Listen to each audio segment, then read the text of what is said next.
Hey, this is Heart Healing Fairy, and as I was waking up this morning, a story that I heard once popped in, and I felt to share it with you. There was a master at the bottom of a hill, and he had 3 followers, and the 3 followers, he said, okay, to the 3 followers, he said, we're going to go up this hill, and I want you to follow me step by step.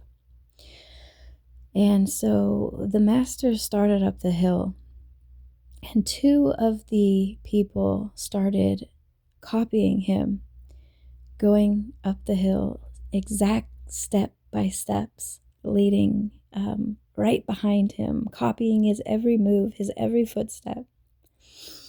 And the 3rd person just started to naturally move up the hill in his own sort of stride and way, and was zigzagging this way and zigzagging this way, and kind of looked like he was having fun with it.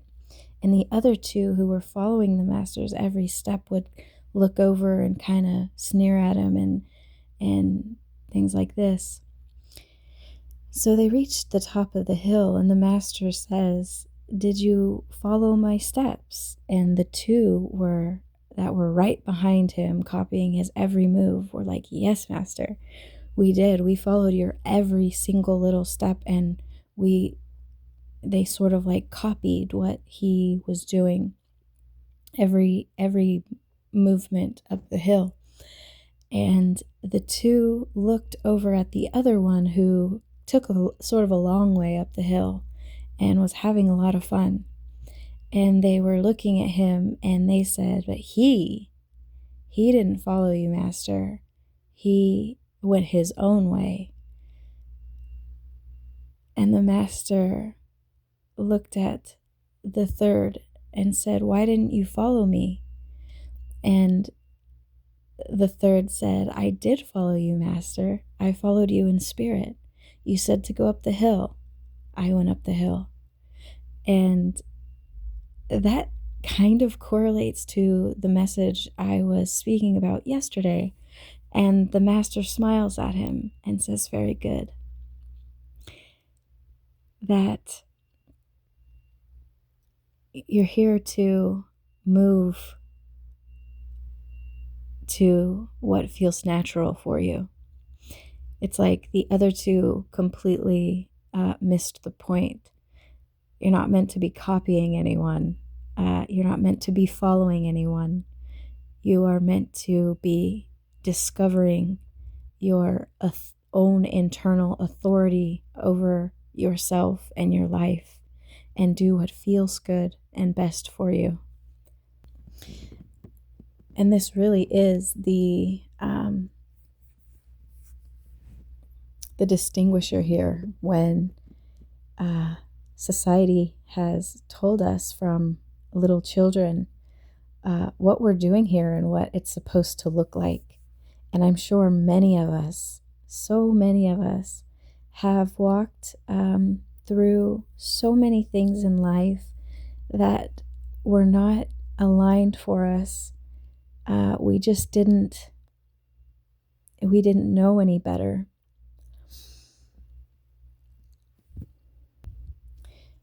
Do it this way, and that will give you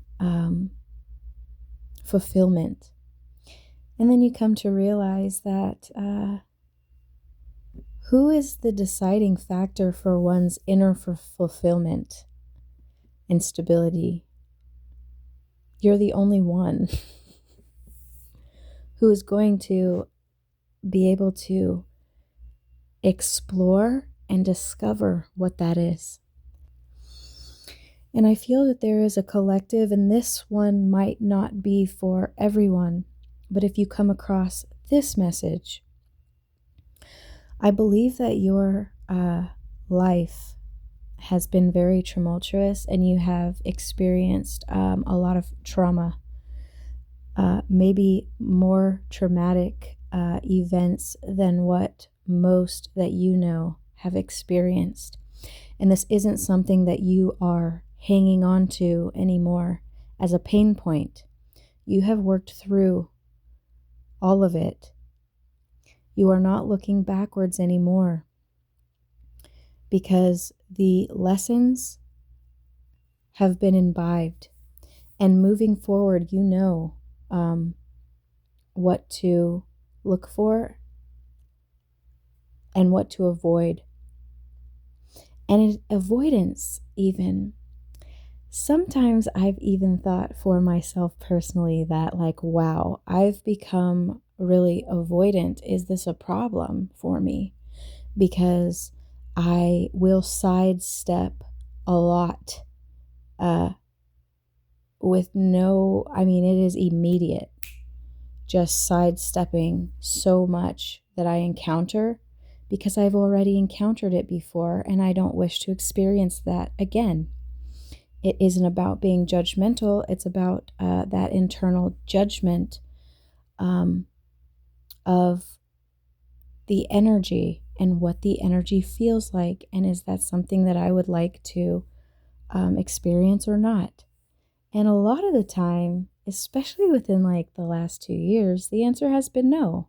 And not because I am closed off, but because it's almost like that been there, done that. It's a no. And that isn't avoidant. That is wisdom. When you learn from what you have been through, when you have released what you have been through, when you are no longer looking back, you don't project forward too far. Yes, we plan and we aspire to experience new, fresh energy in divine timing. There is a timing to it. And I feel like you might even be tapping into that timing.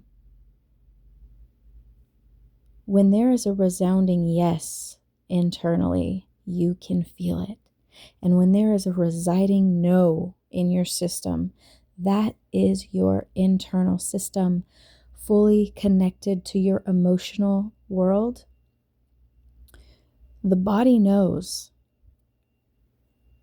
The body gives all the indicators that you need. And for so long, we ignored the body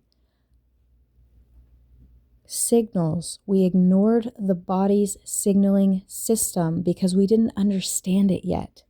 But at this point, you have tapped fully into your signaling through the body. This is something that does not, when I say doesn't require words so much, it is because your system is recalibrating and syncing up, and we're finally listening, collective. Sometimes when I speak, I think, wow, like these are things that you probably should have known and understood a long time ago. But let me tell you something. When someone has been through so much trauma and have functioned from a very low vibrational state, not by choice, it is unconscious. When certain things happen, you respond in a sort of survival mode when you aren't aware at a deeper level yet. And I feel that this collective is finally starting to connect these little dots that have been there all along. And it's almost like your body is able to finally fully relax and go, ah. Not that you are not working through so much right now, because we are. We are still working through, but it isn't an offense anymore.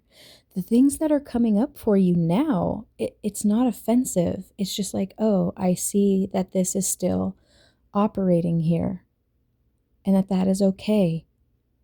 I don't have to be so hard on myself. I recognize that this is a process of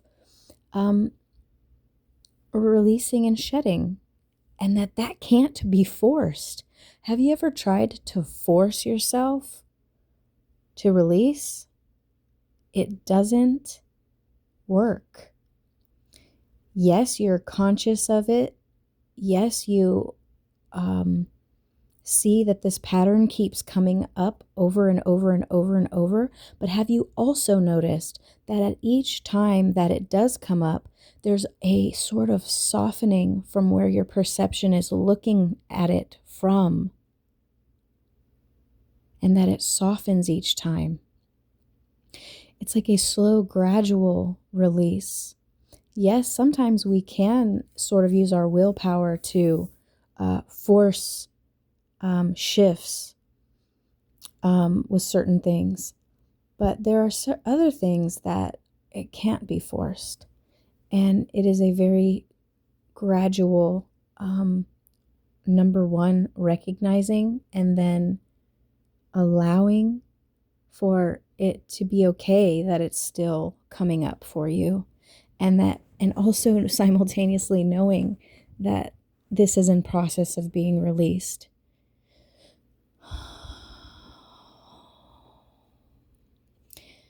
So as you move through your day, give yourself grace. Let's all lighten up a little bit.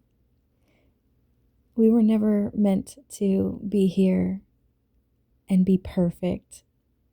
And there's a beauty in it.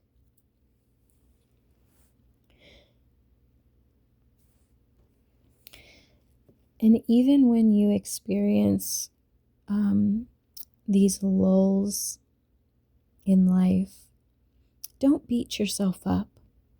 I'm inviting you to stop beating yourself up. It doesn't matter what the pattern or thought loops are, the residual, it's just residue of things that are being shown to you to be aware of them. And when you are aware of them, it starts to soften on its own, especially when you start to look at it with more compassion for self. You cannot expect your system, to just snap its fingers and the body rewrite everything that it was told within a lifetime. That takes time. And reaching the point where you are compassionate towards that process, and when things come up, to project love at it. I see you, and it's okay.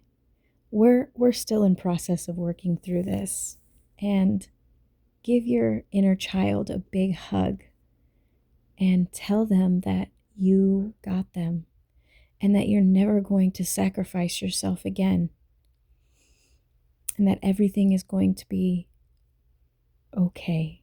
Everything is okay. Everything is okay. I'm sending you so much love, and have a beautiful day. I'll see you in the next one.